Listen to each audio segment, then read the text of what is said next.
Welcome to JN TV Telugu news.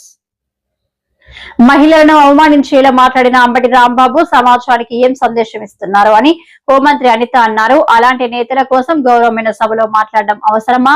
YCP నేతలు అంబటి రాంబాబు తల్లి గురించి మాట్లాడారు అని ఆరోపణలు చేయడం కాదు, ఆధారాలు ఇస్తే వెంటనే చర్యలు తీసుకుంటాం అని అన్నారు.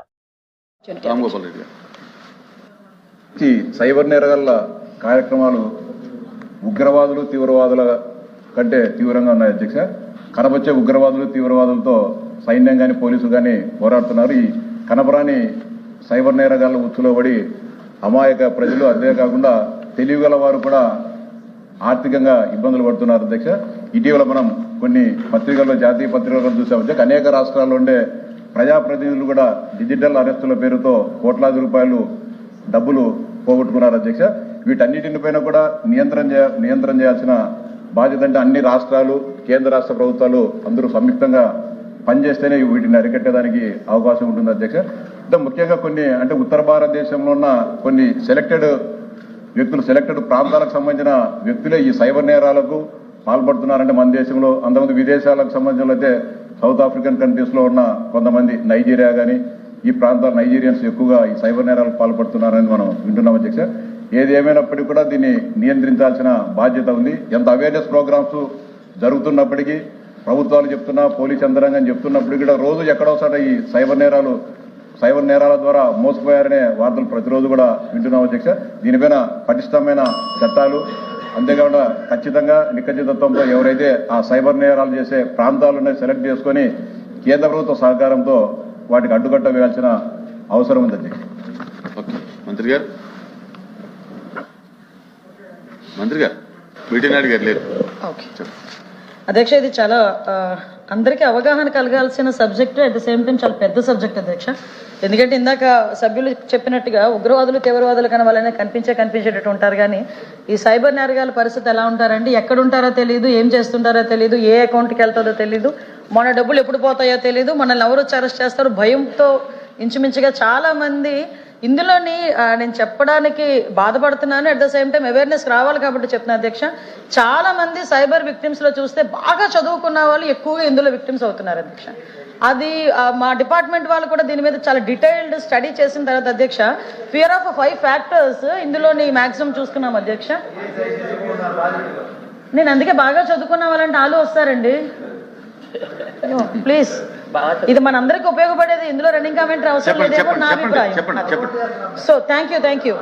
సో అధ్యక్ష, ఇందులో ఎక్కువగా అధ్యక్ష fear in the sense digital అరెస్ట్లు అవుతున్నాయి అనేసరికి చాలా మంది డిజిటల్ అరెస్టులు కూడా ఎంత భయానక వాతావరణంలో వాళ్ళు క్రియేట్ చేస్తారంటే, మీ ఇంటికి ఏదో పార్సిల్ వచ్చింది, అందులో డ్రగ్స్ ఉన్నాయంట, నువ్వు ఎక్కడ ఏదో ఫ్రాడ్ చేసావంట, లేకపోతే ఇలాంటి పెట్టి వాళ్ళని ఒక రూమ్ లో బంధించేసి ఆ రూమ్ లోనికి కూడా ఒక ప్రమాణం కూడా చేయిస్తారు అధ్యక్ష. ఆ డిజిటల్ ప్రామిస్ అని చెప్పి ఒక ప్రమాణం కూడా చేయించి ఇంట్లో నుంచి ఎవరిని కూడా రానివ్వకుండా చేసి వాళ్ళని ఆల్మోస్ట్ ఒక హౌస్ అరెస్ట్ లా చేసి డబ్బులన్నీ తీసుకుపోయే పరిస్థితి కనిపిస్తుంది అధ్యక్ష. దీనికి మెయిన్ ప్రాబ్లం ఎక్కడ అవుతుంది అధ్యక్ష, సీనియర్ సిటిజన్స్ ఎక్కువగా దీంట్లో ఇన్వాల్వ్ అవుతున్నారు. వాళ్ళ పిల్లలకి కూడా చెప్పుకోలేని పరిస్థితుల్లో కొంతమంది సూసైడ్స్ కూడా చేసుకున్న సందర్భాలు కూడా చాలా చూసాం అధ్యక్ష. సుమారుగా అధ్యక్ష, ఇందులోని మాక్సిమం మీ కేవైసీ పోయిందనో, లేకపోతే మేము సిఐడి నుంచి చేస్తున్నామనో, లేకపోతే మేము కోర్టులో ఉన్నామనో, కొంతమంది జడ్జెస్ లా క్రియేట్ చేసి పెట్టి కూడా ఏ టెక్నాలజీతో పెట్టి కూడా వాళ్ళు చేస్తున్నారు అధ్యక్ష. సో నేనేమంటాను అధ్యక్ష, ముందు ఫియర్ అనేది పోయి ఇలాంటి సిచ్యువేషన్స్ ఏదైనా వచ్చినప్పుడు కరెక్ట్ గా వెంబటే 1930 నెంబర్కి కనుక కాల్ చేస్తే ఇమీడియట్ గా సైబర్ పోలీసులు దాని మీద అలర్ట్ అయ్యి వాళ్ళు వచ్చే పరిస్థితి కూడా కనిపిస్తుంది అధ్యక్ష. నెక్స్ట్ ఉన్న అధ్యక్ష గ్రీడీ అధ్యక్ష. ఎందుకంటే చాలా ఇప్పుడు ఇమీడియట్ గా ఇంత ఇన్వెస్ట్మెంట్ పెడితే బోల్ డబ్బులు వస్తున్నాయని చూపించడానికి మొదట్లో కొన్ని నెలలు బాగానే ఇన్వెస్ట్మెంట్ డబ్బులు వెళ్తాయి అధ్యక్ష. తర్వాత చూసేసరికి మొత్తం కూడా ఫ్రీజ్ అయిపోయే పరిస్థితి.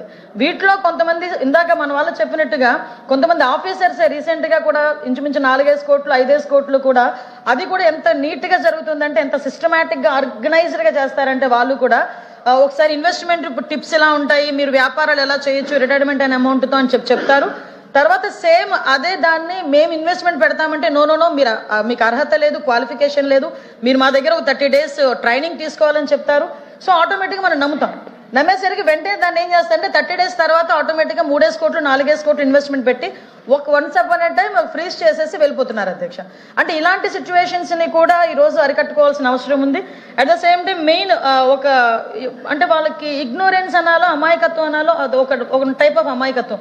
ఇందాక కావాలి గ్రీష్మ గారు సభ్యురాలు చెప్పారు, ఎక్కడ నుంచి ఓటీపీ వస్తే కనుక మీ కేవైసీ అప్డేట్ చేస్తామనో, లేకపోతే ఏదైనా మీరు ఇక్కడ షాపింగ్ చేస్తారు కదా ఓటీపీ ఇమ్మనో, ఏదో ఒక రకంగా ఓటీపీస్ తీసుకోవడం, లేకపోతే ఏదో క్యూఆర్ కోడ్ని వాళ్ళు స్కానర్స్ని వాళ్ళ దగ్గరికి పంపించడం, అది కొంచెం క్లిక్ చేయండి అన్న వన్ సింగిల్ బటన్ అధ్యక్ష. దానివల్ల అంటే ఈ మధ్య కాలంలో సూసైడ్లు అవి తగ్గినాయి కానీ అధ్యక్ష, చాలా మంది మొబైల్ కోవిడ్ టైంలో డబ్బులు లేక చాలా మంది ఈ చిన్న చిన్న అప్పులకి చిన్న పిల్లలు కూడా అట్రాక్ట్ అయిపోయి ₹1,00,000 2,00,000 తీసుకొని వీళ్ళ తాలూకా మొత్తం డేటా వాళ్ళ దగ్గరికి వెళ్ళిపోయేసరికి వాళ్ళు తిరిగి బెదిరించి ఈ రకంగా చేసిన సందర్భాలు కూడా ఉన్నాయి అధ్యక్ష. నెక్స్ట్ ఇంచుమించుగా మహిళల్ని కూడా ఎరవేసి చేసే కార్యక్రమాలు ఒకటి జరుగుతున్నాయి. ఇంకోటి ఏంటంటే యారగెన్స్ టైప్లో ఈ సోషల్ మీడియాలో ఏది పడితే అది పోస్ట్ చేయటం, ఎలా పడితే అలా పోస్ట్ చేయటం. చాలా మంది ఏమనుకుంటారంటే ఈ రోజు నేను పోస్ట్ చేసేసాను కదా వెంటనే డిలీట్ చేశాను కదా అనుకుంటారు. నేనేమంటానంటే ఒక్కసారి క్లిక్ చేసేటప్పుడు థింక్ చేయండి. యువతకు కూడా నేను ఈ సందర్భంగా సభాముఖంగా చెప్తున్నాను అధ్యక్ష. చాలా మంది ఫ్యూచర్ గురించి ఆలోచించకుండా ఏదో ఆ రోజు ఆనందం గురించి ఏది పడితే అది ఒకసారి క్లిక్ చేశారంటే ఒక్కసారి మీ అకౌంట్ నుంచి ఒక క్లిక్ వెళ్ళిందంటే అది డిజిటల్ ఫుట్ ప్రింట్ లో ఉండిపోతుంది అధ్యక్ష. దాన్ని బట్టి వాళ్ళ భవిష్యత్తులో కూడా పాడే పరిస్థితి కనిపిస్తా ఉంది. ఇదే కాదు అధ్యక్ష, ఇందాక మనం వాళ్ళు చెప్పినట్టుగా చాలా మంది ఇంకొక టైప్ ఆఫ్ ఏం జరుగుతుందంటే ఉద్యోగాల పేరు మీద ఎరవేస్తున్నారు అధ్యక్ష. ఉద్యోగాల పేరు మీద ఎరవేసి మనకి మయన్మార్ థాయిలాండ్ ఆ టైంలో మనకి కేకే పార్క్ అని ఒక ప్లేస్ కూడా ఉంది అధ్యక్ష. అక్కడికి తీసుకెళ్లి ఉద్యోగాలు ఇప్పిస్తామని చాలా మంది పిల్లల్ని కూడా మన భారతదేశం నుంచి కూడా చాలా మంది పిల్లలు అక్కడ ఉండిపోతే మొన్న రీసెంట్ గా గౌరవ కేంద్ర మంత్రి రామ్మోహన్ నాయుడు గారు చొరవతో సుమారుగా 100 మందికి పైగా అక్కడ నుంచి మన భారతీయులను కూడా తీసుకొచ్చుకోవడం జరిగింది అధ్యక్ష. నేను ఒకటే చెప్తున్నాను, దయచేసి సైబర్ క్రైమ్ పోలీసు మనం చేపట్టేటటువంటి సైబర్ క్రైమ్ అవగాహన కార్యక్రమాల గురించి ఇందాక నేను చెప్పాను అధ్యక్ష. ఎందుకు ఇంత క్లియర్ గా చెప్పానంటే ప్రభుత్వం ఎంత అవగాహన కల్పించినా ప్రజల్లో అవేర్నెస్ రాకపోతే అది జరగదు అధ్యక్ష. ఎందుకంటే ఇలాంటివి చాలా మనకి అంటే కేస్ స్టడీ